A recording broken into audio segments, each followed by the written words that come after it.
Hi guys, welcome to the L.A.B podcast. So this is where we talk about life, art, and business. Welcome to the episode 2 of the L.A.B podcast, and today we'll be talking about Should you start your own business after graduating from the university? yes. Yeah. So I'm your host, Martinson, And I'm Judah Domino. and we have our guest here. Reginald Boafo. All right.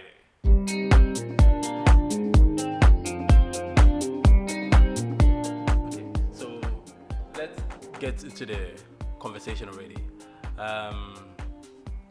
Our last episode, we were talking about the number of the number of graduates who are coming out of the university, and majority of them, or almost all of them are, wanting to go into the few job opportunities that are here in Ghana. And in Ghana, government is the biggest employer. So, and government could do as much as they could. They can't accommodate all of us. So the follow-up discussion is, then should we as youth or as fresh graduates, or should we encourage fresh graduates to start their own businesses? The last time we mentioned stuff like that. It's all about entrepreneurship. So that's what we are discussing today, and we're happy to have Reginald here. I met him a few weeks ago, and he's doing incredible things, and he's a young man, he's fresh, he's doing great stuff. I was like, let's have Reginald here, and then hopefully he can share his thoughts on that, So that's why we are here. That's why Reginald is with us. So what do you think? Should you start your own business right after school? Are you asking me or asking Reggie? I'm asking both of you. Okay, so for me, I'll say yes. Why? Because I want us to prove our parents that they are wrong, to tell us that we should get a good grade and get a good job and then get a good pension plan.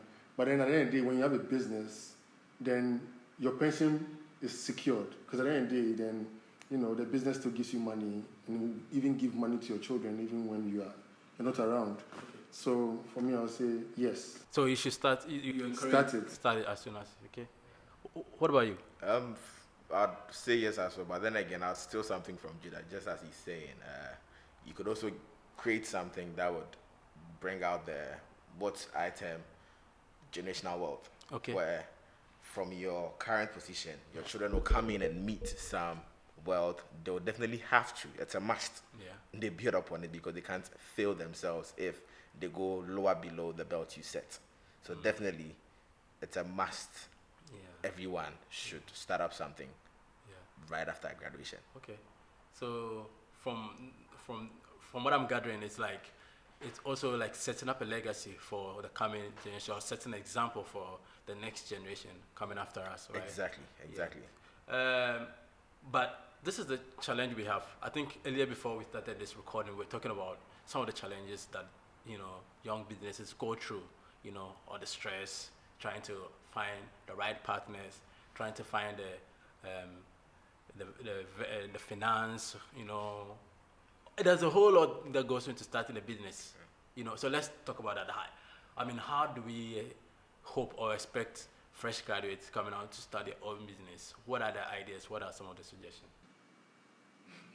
Would you take that? I was saying, I don't sound mean. Yeah. That's the more reason why I was smiling. I was hoping you would go first, because if I go, I feel like I will end up telling what's the name, Ghana Education Service to rethink their whole curriculum and everything. Because I feel like going to school. So this is the question I ask myself: does my entrepreneurship teacher own a business, whereby then he can give me steps, like not a fairy tale of like the way people talk about marriage, and then you have the people who are in marriage telling you, it's not easy. And then people outside, or generally, storybooks and all that, telling you it's the best thing you can do. And all that. So it's crazy, because I looked at what I was taught in class, and then later on I'm like, trying to start my own thing now. I'm like, wait, what? Nobody told me about this. Nobody prepared me for this. So I'm like, it's. I don't know if I've answered your question, because for me, it's like there's so much sleepless nights. Even when I used to work for a startup in like 2016, 2017, like you go home and you're thinking of how do I sell them? How do I sell this product? How do I sell this? How do I sell this? And it's like, but nobody tells you about that part of it, or the sleepless nights. All they talk about is the afar. So from what you're saying, it's like we are not prepared for the job market. We are not prepared, even as we learn entrepreneurship in school, to, to be ready to get into the real entrepreneurship. Because book and the thing is the practical side. So there are no good examples, like you said. Your entrepreneurs lecturer didn't even have his own business. I don't think he did. I can be wrong, but yeah. I'll still come back to this part of the question. So, what do you suggest graduates coming out to do? Because it's not easy. You are in there. So, tell us. Maybe you share some of your experiences with us. Okay. In as much as it isn't easy, I feel most people actually come out of school hoping to actually get into the white collar jobs. Okay, but then again, they keep forgetting there are actually people in there white collar sections where they are not going to give them room for them to enter, because you are a first generation, you are coming on board with great ideas and great innovation and all. No one is going to give you the room for you to come in and replace him or her. No. How do I get paid if you replace me? It doesn't work like that. Yeah. So exactly the who you know. But then again, the whole who you know again also comes with the whole bribery. So this question is actually, I think it should be another topic for another day. Okay. But then again, to break it down, I would say the education system we have here doesn't actually prepare us for the outside world. What do I mean by that? I mean the practical side of it. In school, you'd be taught so many marketing strategies, so many business plans, so many accounting balance sheets and all that. But then again, when you step out of the classroom, you are actually put in the field. Can you perform? Okay. That's what the issue is. Okay. So is it the teacher's responsibility that what you have been taught, you should be able to perform on the field? That's what I thought until I met someone who said it's not the teacher's responsibility, it's my responsibility. So how do we encourage fresh graduates and this reality of stepping out of school, out of the comfort of parents paying and giving you money, and then now, all right, the reality is there's little or no job there, and I want to start my own business. Like the reality of it, how did they go into it? Because I have always wanted to be an entrepreneur, like I said in the previous episode, but my challenge was with the fact that there was so much opposition with starting my own business. So the opposition came from the fact that you have completed school, use your certificates, To look for a job. Yeah, jump from door to door. Yeah. So it took me a bit after, when my workplace, it wasn't going so well, and then I just realized, what, let me just do what I love. I've always wanted to teach then, but I loved music, so that's when I started. It's like, let me teach, because I love teaching. I love kids, and let me teach them the arts, because like what this podcast is about arts, how art influences me. So I started teaching the kids arts, like including drawing, and then the music, the guitar, piano, the bass, and then sometimes the drums, and so I would say that was the beginning of my entrepreneurship, right? Yeah. But it wasn't that easy. Easy at all. Yeah, it wasn't that easy, because then at a point it was almost like you were just doing it for the passion as well, because it was almost like do you remember our friend said it's like working for Nyami. So those of you who don't understand that, so working for Nyami means working for God. Yeah, So that is the reality that I would share. But so let's talk a little bit about your business. You are young. You decide to start your own. You have your own startup. It's a tech startup. I know that's even more difficult. But first of all, tell us what you do. Like, what's the business about? Sell the business. So before I always sell the business, I'll sell myself. Yeah. So once again, I'm Reginald Boafo. I happen to school outside Ghana, so I've actually tapped into the exposure section that is in China and in the UK. Okay. So why did I start my business? first of all, my business is actually a payment platform, which is called VPay Express. Then a food delivery app, which is called Hot Meals. Nice. Then another project I'm working on that I can't put out here for now due to some personal and business reasons. I can't actually expose it here. But then again, it's something in relation to mobility. Yeah. So the whole payment system thing came up about when I came back to Ghana in 2019. Then I was actually finding it difficult to actually carry my wallet on me because back in China, all I have is my phone. Everywhere and anywhere I go, I use my phone for all transactions. If I want to buy water, if I want to buy food, pay for the bus, pay for whatsoever. So, I mean, there were several occasions where I step out, I leave my wallet, and I'm stranded outside. It's either I need to buy fuel, I need to now call someone to send mobile money to the person I'm buying fuel from or any shop attendant next by. So I told myself, why don't I actually give my people something they can actually rely on? Then again, I realized, there are actually some people in the market already, which is, I'll sell them a bit, but I won't sell them. You guys know them. Yes, those fintech people, they're already there. Then again, I asked myself, so how and why aren't people actually patronizing their service? Because, I mean, it's a great thing they are doing out there. I won't lie. I sometimes envy them because they've kickstarted and I'm still actually coming up. But then again, I'm actually learning from them day in and day out because I'm still actually preparing myself, cooking myself in my kitchen. So every day I taste, I'm like, okay, no, I need to add salt. No, take out the salt, add sugar. No, take out the sugar, add tin tomato. Like, take this out, add this. So basically, what I'm doing here with a payment platform is actually give Ghanaians a mobile app where they can easily carry out every transaction using a QR code. QR code is a quick response code. So you probably go to the market, Makola Okanshi, and you want to buy. All you have to do is pick out your phone, scan a QR code, which will probably be on the seller's table or stand or umbrella, and you're good to go. You transfer the money, the seller receives it. So that's with the QR code. Okay. Then with the Hot Meals, it's like the usual, or should I say the everyday food delivery apps we have here. But then again, what we are doing here this time around is to actually change or bring in some professionalism into the field or into that business sector. We are not just going to allow any rider jump on board and do deliveries for us. No, far from that. Because there's been instances where people actually complain of, the rider ate my food. The rider said he couldn't pick up my food. Or the rider did, the rider that. The rider brought the food has spoiled. And I mean, I'm sure you've seen the video where the rider is actually popping a wheelie. You don't do that. Far from that. Yeah. So what we're doing is actually work with registered logistic firms in Ghana here to actually upskill their businesses. Yes. Okay. And this time around, we are actually bringing on board every single food vendor that feels and thinks, I actually can sell on a mobile app.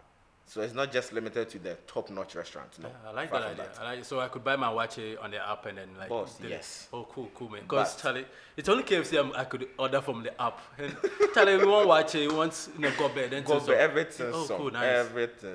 Everything some.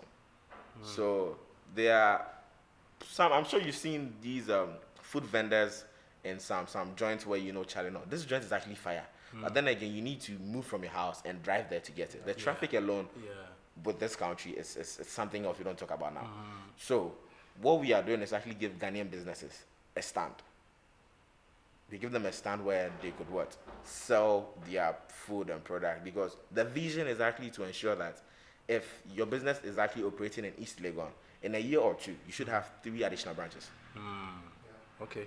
So that it would be easier for people to say somewhere in Wager to actually order from the Wager branch, or Osu to order from the Osu branch. So that's actually the vision, because after you've gone live, whoever is on board with us in terms of the food vendors and the riders, every 4 months we'll be having a seminar for them.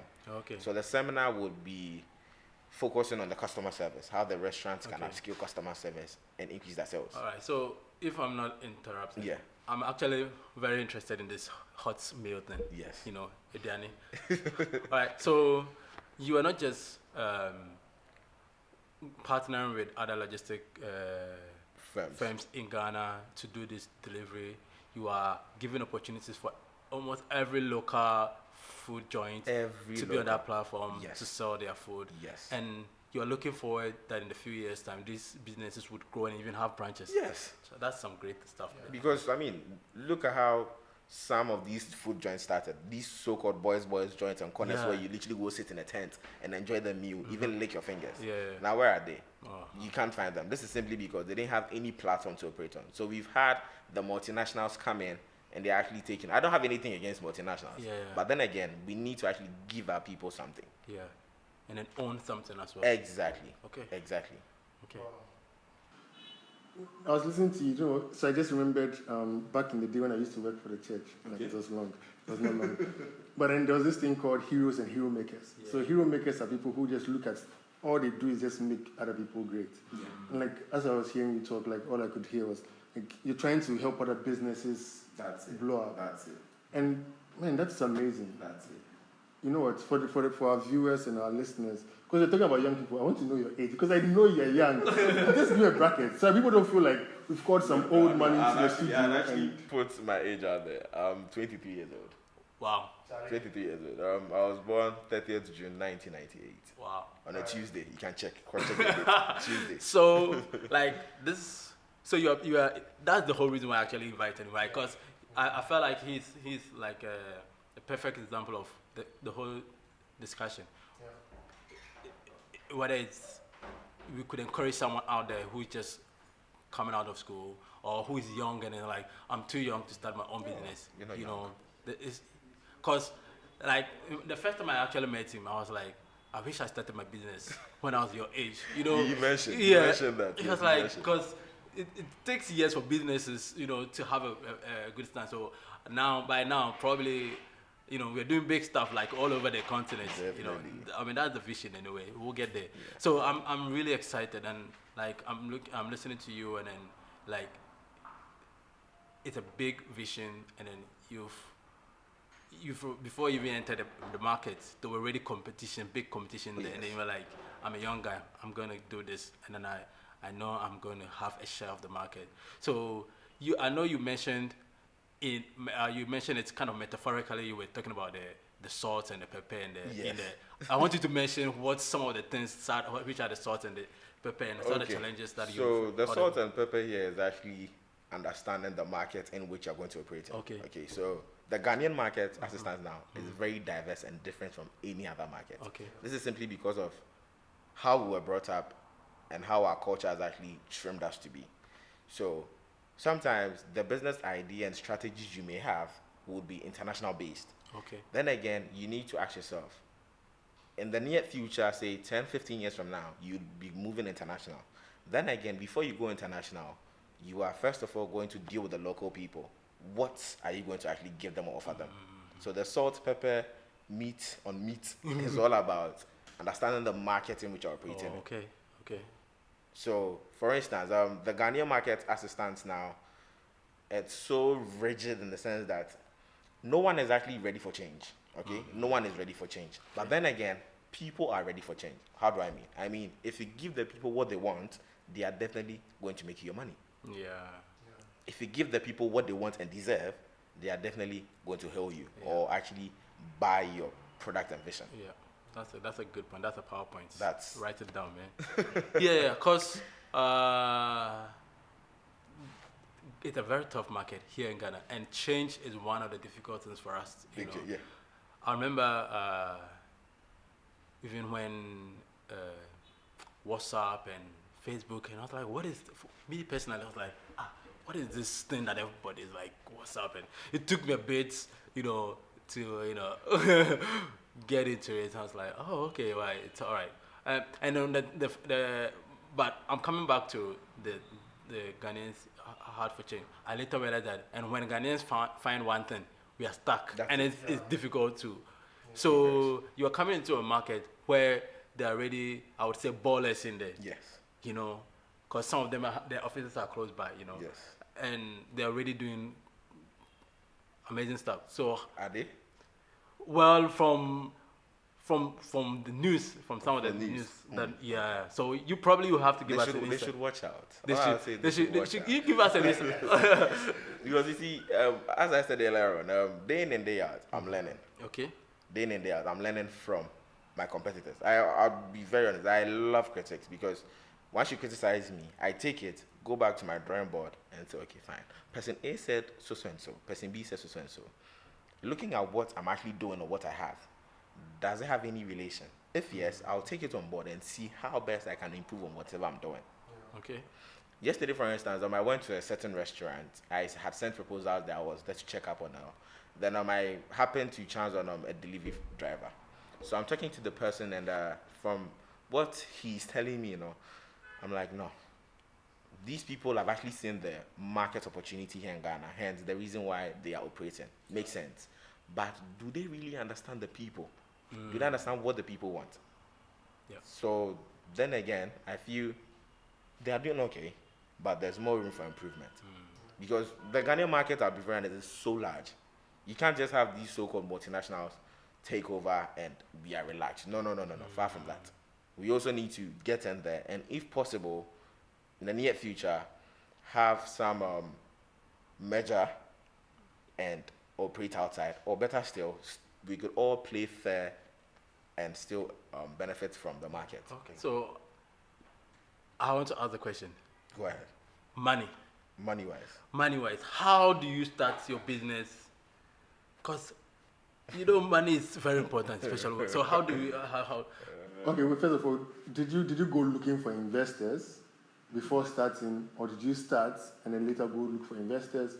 Okay, so what happened is, first of all, I don't have investors on board. Okay. Because I personally love it when I'm actually in control with the team I'm working with. So we are able to see whatever we're doing because we have the blueprint. If we should bring investors on board, because they have the financial aid upon us, most of the decisions might have to come from them. What happens is, if it happens that way, you end up losing focus as a business personnel. So with investors, as it stands now, zero. Okay. It's all myself. Wow. But then again, if investors would want to come on board, yes, but bro, people, there would be so many barriers and gaps we'd have to first of all cross before we actually come to an agreement. Okay. So with your question on how I started in terms of finance. Yeah. Okay, so I'll give a little background if it's okay. Sure. So in the year 2020, Yeah. before Corona actually broke in, I went to the UK for vacation. Then I hear, there's actually an outbreak in China. So I told myself, then I'll probably stay for an extra week or two, because I intended to stay for just 2 weeks. Yeah. So after staying 2 weeks again, still Corona is still playing funny games. I'm like, okay, I'll extend it to a month. So from there, I moved it down to 6 months. Oh. And I'm like, you know what? I can't actually be home for anything. So let me actually do it. Step out and look for a job. So from, was it 2020 March down to June, I've actually been looking for jobs. And trust me, it's not been easy out there. Zero. I mean, zero, nothing. Yeah. So I think, was it July, August, that's when I applied for a job at DHL. That was last year. Last year, yes. DHL and Iceland. Funny thing is, DHL actually called me in. I went for induction training and everything, and I was actually accepted. It was a warehouse job. I was a warehouse operative. Warehouse operative, where I work like a donkey in the warehouse, basically. Yes, don't get it twisted. Nothing big, nothing fancy. Then again, I happen to be a team leader at Iceland. That's more of a store manager if the manager isn't around. Yeah. So that's how I actually acquired finance. Personally, my parents haven't given me any funds for business. Okay. No. Wow. So you started your business with your own funds. With my own sweat. Wow. Yeah. I think that's exactly what we said in our last episode. That you need to do pack. Yeah. You can't sit at one place. Yeah. Personally, my parents would never put even a seed in your hand, even if they feel you deserve it. What have you done to deserve it? What have you done for them? Nothing. People, those who know me know that I come from a good background, good home. They're okay. But then again, we are brought up in a way that your father or mother's money isn't yours. First of all, I'm not the only sibling. No. we can make a football team. So you're not the only one. So you need to actually do what? Step out there and do something for yourself. step out there and do something for yourself. Wow, that's good. So we need money, but a Yes. lot in the beginning, money is not going to come from anywhere. True. But Another thing I'd have to add, if you're starting your business and you do not have money, okay, look at the friends around you. Look at the friends around you. For instance, you are starting, say, a farm. You don't have any land, Yeah. but your friend has some acres of land somewhere. You can talk to the person will talk to the father. They could lease it to you, say, for 5 years. In the first 2 years, if things go as planned for you, maybe they would say do not pay anything. When you start reaping, then you pay them off. So I mean, don't use your friends, but actually seek advice and help from them. Yeah. Use the people around you, but don't use them. all right. So that reminds me of when I first started my Okay. learning center. I mean, I'm not operating that center, but when I started, I wasn't looking for financial support. Okay. So I knew the first thing I needed if I wanted to have a learning center where kids will come to learn, to draw, to paint, do music, then I need a place. Definitely. Yeah, I can't do it under a tree. No, not. Not in East Legon. So I had, like you were saying, I had friends, you Yes. know, connected friends, Yes. friends who had, you know, but when I contacted them, I was like, this is what I'm doing.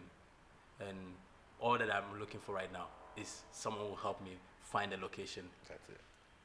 you know, and I explained the whole idea, the whole vision of what I'm trying to do, you know, and why I'm actually trying to do this. And this friend thought it was brilliant. So he was like, you know what, I know this place. Let me just talk to these people and then see. And then eventually I was able to get a space for free, You see? you know, and that was all I needed because at that moment I had my guitar, Yeah. you know, and I had about 2 guitars actually. And then I also, a friend had a piano he wasn't using at that moment. So I borrowed that piano and then added to it. You didn't need money to go buy another one, rent a place. No. You just needed to call some few friends. Yeah. They'll put you through.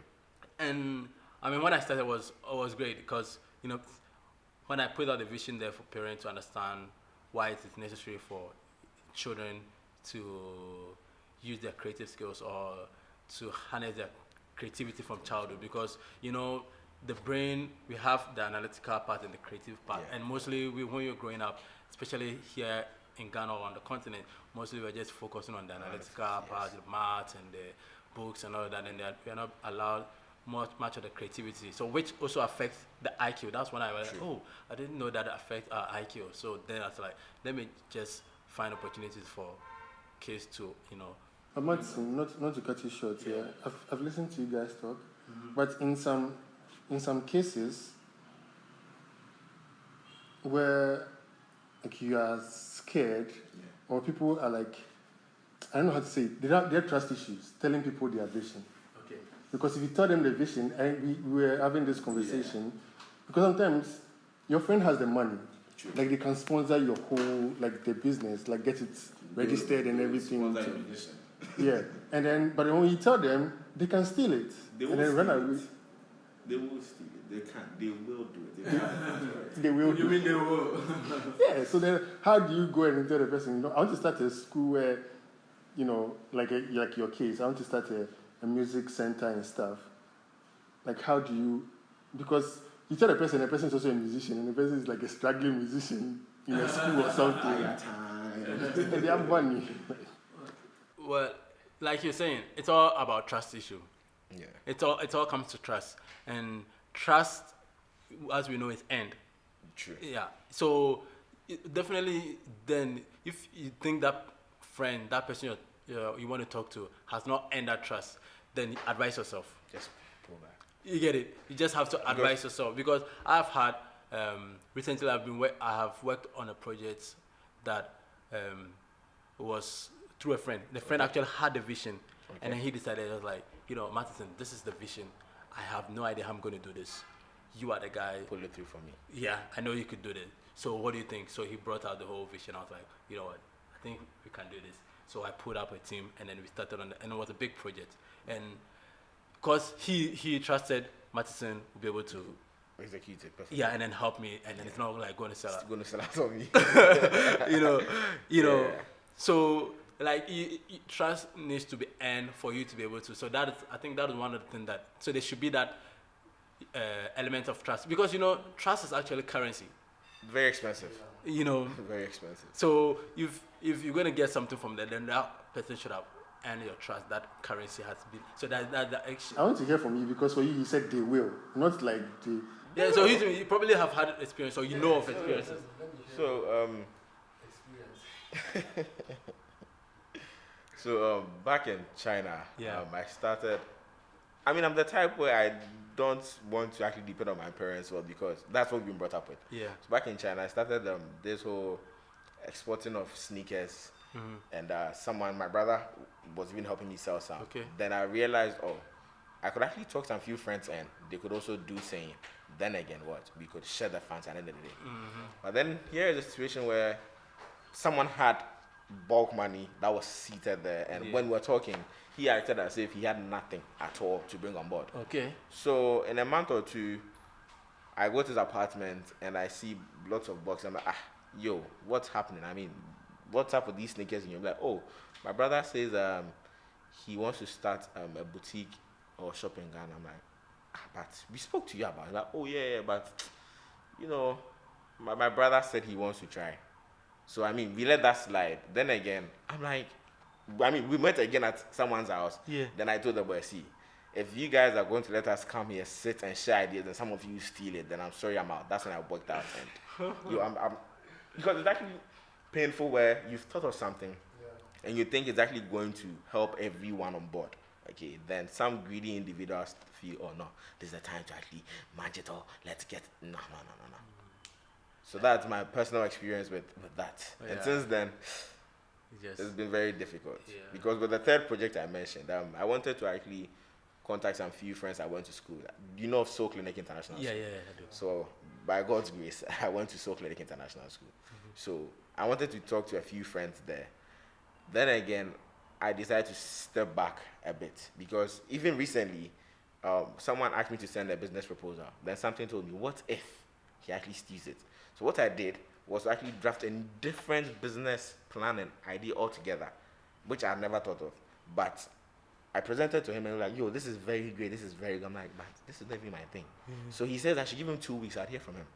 After 2 weeks, I don't hear from him. Then I see him posting a flyer of something similar. What? And I'm like, oh, okay. So imagine if I had actually given you the actual plan, what would they have done to me? That's interesting though. That's very interesting. Wow. Yeah. Unfortunately, I mean, there's been a number of those stories that I've heard. I mean, I don't want to get into it here, but we are talking about starting a business as a young person, and these are some of the realities there, that you probably will share your vision, you probably will share your ideas, and someone would steal it just because you don't have the finance to pull it through yourself. Yes. So, in some of these situations, what would be the advice? Like, you don't have the finance to pull it through and all of that, and then you don't want to look for it. You look for someone to do that because you're afraid the person will, So what do you do? What do you do? Due to the whole development, and we have lawyers actually around helping us out these days. Okay. So you could actually see a lawyer friend or actually seek consultation from a legal firm. They would state what you need for such a business or such ideas. So whichever way you're going, you could do it. Bring the partner on board, but you should have the legal paper next to it. Wow. The legal paper next to it is very important. Yeah. So that actually brings back a discussion we're having just this weekend, and we're talking about partnership, you know, and I realize partnership here in Ghana mostly has not been partnership. It's just been friends. Yeah, friends. Just friends doing stuff.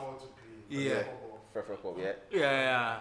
And because a lot of things are not clear, a lot of things are not documented, and a lot of things are not, stated. So then someone would do something and be like, oh yeah, he's a friend. Let it slide, or you felt betrayed, or all of that. But when, like you're saying, you have the documents with legal documents, everything, on it, and you've both signed, and this is like it kind of it binds you to it, and it kind of separates the business from your relationship. True, true. You know, I think that's the place we need to, you know, step into if we want to really do business. You know, separate the business from the friendship or the relationship that we have. You know, us. Unfortunately, a lot of the time, family spoil business or friends. Family and friends, yes. You know, yeah. So that is interesting. You have a question? Yeah, not a question, the advice. Okay. Most of the time, so like when you're doing something which involves going to talk to a client or something, or service provision or something, go and see whoever you want to provide a service for. Go and see them and tell them, I can do this for you. Okay. Now, when they've given you the contract, now go and tell somebody, I need this to supply this. Okay. So that then it's easy, rather than going to tell somebody, you know what, I want to do this and this and this and this, so I want you to give me finances for it. Okay. So you mean you should take the step already, do something, and then Initiative out there. And then go and Secure it before. secure it, and make sure you secure it. Not the one that you secure that somebody else can come and take over. Yeah. And then you can just go around and ask people, like ask your friends and be like, you know what, I want us to partner, or if not, like give me the money, loan me the money, I'll get you X amount when I'm done. So I just want to add to it so that our listeners get it. So we are talking about right now, we are talking more of the security aspect of starting your own business, the legal part, the document, and even if you're not having those legal advisors to help you out, these are some of the few things, you know, like Jesus said, secure whatever, do something, secure whatever you want to do before you even get financial support. True. One other thing I will also add is that we should register our businesses. Yes. You know, we live in a place where a lot of businesses are not registered, so it's easy for someone see what you're doing, register it, and then, you know, with the finance, with the right team, just upscale it, and then you are, you know, you are behind, and you'll be like, oh, this was my idea. So I think you need to register it, you know, get the documents for your business, the name, because you might even have a name and then you don't register it, you might be using it, and the next time you want to register it, like someone already has it, and then now it's like when people are searching for you, they are going to your back to the people, your competitors who have already registered your name. Something similar happened. Not to catch you short. Okay. One of these fintechs. Yeah. Someone actually called our office line saying, "Oh, I carried out a transaction from Germany, so and so. I actually knew it wasn't me. Yeah. So I listened to the person and said, "Oh, please, I'm so sorry. You haven't reached the right company. So kindly go back and look for so and so company." They're like, okay, thank you. Then again, I'm like, so imagine if I were to be the different people. I'll definitely say, "Oh, okay, let me help you out." Then I draft that customer into my side. Yeah. Then another advice is once you enter a partnership into someone, have it in mind that you are going to let the person be part of it. Yeah. Give a share to the person, because once you do that, the person now feels the particular or project or job is also for him or her. They own it as They well. own it as well. So yeah. So once you give them a share of it, they know, okay, now it's either we are all sinking or we are all making it. Yeah. And another funny thing is you know, with the mobile apps, you need to get copyright and all. You've seen the number of businesses and mobile apps in this country. Yeah. You'll be surprised that not up to 200 firms have registered it and gone through the whole copyright process. No. Yeah. For months ago, I was there to actually work on the copyright of the mobile apps we are working on, and I was surprised. I'm like, how? Yeah. With these lots of mobile apps in the system, and only few have actually done registration. Yeah. I was also doing similar registrations for some projects, and even with the data protection commission. And then I mean I got to know there are so many companies similar who've not registered, and probably the law will be coming after them very soon, because from the conversation it seems like a lot of them have not registered and have not gone through all this process and the data protection and all of that. So to be on the safe side for security, register your company, do all the copyright if that is needed for your business to go through. Because even if you are able to do your copyright and you don't have the finance, you know your idea is safe. It's secured. You know your idea is safe. Yeah. And now you can do the little you could to let the business grow, and eventually, hopefully, you could get partners who have or the investors, But I like what you said earlier on, the fact that you didn't want to you were not in a hurry to bring investors right now because you want to be able to focus on yes, the and on the app, on the yes, project itself, yes. than just The finance side. yes, And yes. it happens. I mean, it happens that I remember I've forgotten the exact quote, but one company that was bought by Google, and later on the CEO, I think he left also. He was working with, so now he was part of Google, and one of the quotes one of the things he said was the fact that now they're spending more time like meetings and all of that. I'm just paraphrasing what it, and legal stuff than working on the actual project, which benefits the user in the end. So now it's all about the meetings and all about the What board. The investors want to be done, yes. Than really working on the app that benefits the end user, and that is what most of the time that's what the whole vision that brought out that particular business. And if you're not careful now, you have a vision, you start a business, and then now you veer off, and then you're chasing the money, and then the vision is now lying there. Yeah, but I think it's been a wonderful conversation. What do you think, Jidam? It's been amazing. Like I've learned a lot from him, and I'm like, there's still hope for the older ones, There's still hope for the older ones. I'm very excited, and I'm just hoping to see your business grow, especially with the hot milk, because I want, there are certain watches I want to be able to order.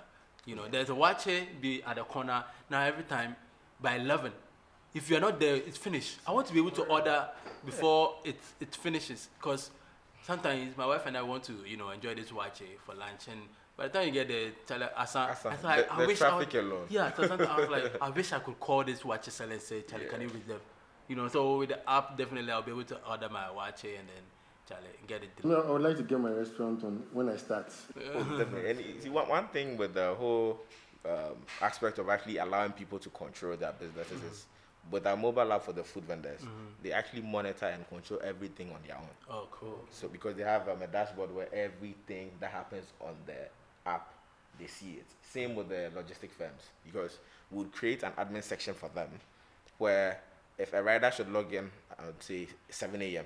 and should log out, say 8 a.m. and for whatever reason, comes back at 10 or 11, you are able to question the person. Okay, so within this time period, where were you? Because then again, we are looking at the productivity in this country. We keep saying, jobs not there. There are no jobs. But then again, there are jobs, but people are actually playing smart around it. So with that whole idea of actually having people monitor their own jobs and see what's happening for themselves, guys, please come on board. I'm not begging, but I'm begging because we are all Ghanaians. Even if in the long run you say no, that's fine. But then again, you're always welcome. You're always welcome. Man, Chida, what do you have to say? And if you're from a different country, he'll be coming your way soon. Very soon. Yeah, so guys, watch out. Because our dream is that we help young people build businesses, and we'll be the dream of Kwame Nkrumah, like where we get to do business amongst ourselves as Africans, and then because like when we were talking about the investor stuff, I wanted to say, African presidents, please listen and stop going to beg for money, because once we get the money, we lose track of where we are heading as a country. And so I'm so happy we've had this conversation. So we all start beginning to think, how can we make money or generate money internally and not look out there for investors? Because once they come in, then our dream and our visions change. And we begin to lose the whole reason why we started. And guys, please do not forget to use your friends around. I don't. When I say use, that not abuse them, but then again, not abuse. Use your friends, the ones with the resource, the ones you think and know they can help. Talk to them. Just talk to them. They should decide. So it's been a wonderful conversation. I've been gathering a lot, and let me just try and see if I could summarize all that I've been gathering. So we learning from you. You're coming from a home where though your parents are kind of well-to-do, they were like not Spoon feed you. spoon feeding you, Not at all. yeah, and that kind of, in a way, encourage you. I didn't even ask. Did they restrict you to just look for job? Yes, and my parents are more of the principled people where theirs is okay.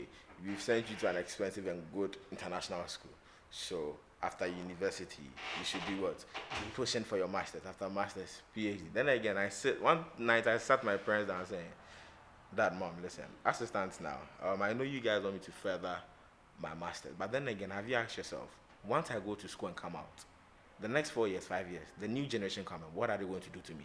They're going to kick me off the market because they come with new skill and innovation from the classroom. But if I had actually invested in myself and in my craft, no one is going to take that from me. So one thing I keep telling those who haven't actually had the opportunity to go to the universities is, do not stress yourself. Do not go and give the money to someone's father or mother to be paid as your dean or whatever. No, use that money to invest in yourself. Go to these vocational schools, learn how to sew, learn carpentry, do something. Once you're done, do what? Add some service to it, added value, add something to it, upskill whatever you've learned, Yeah. brand it, package it neatly, and that's it. So I mean, so which means your story is very relatable in the sense that it's a very typical Ghanaian. Oh, yes. You just grew up, the Ghanaian parents invested the best school. That's what they are good at, and they try to push you further. But you decided, you know what, I want to do my own business, and they had to come to terms with it. Oh, And yes.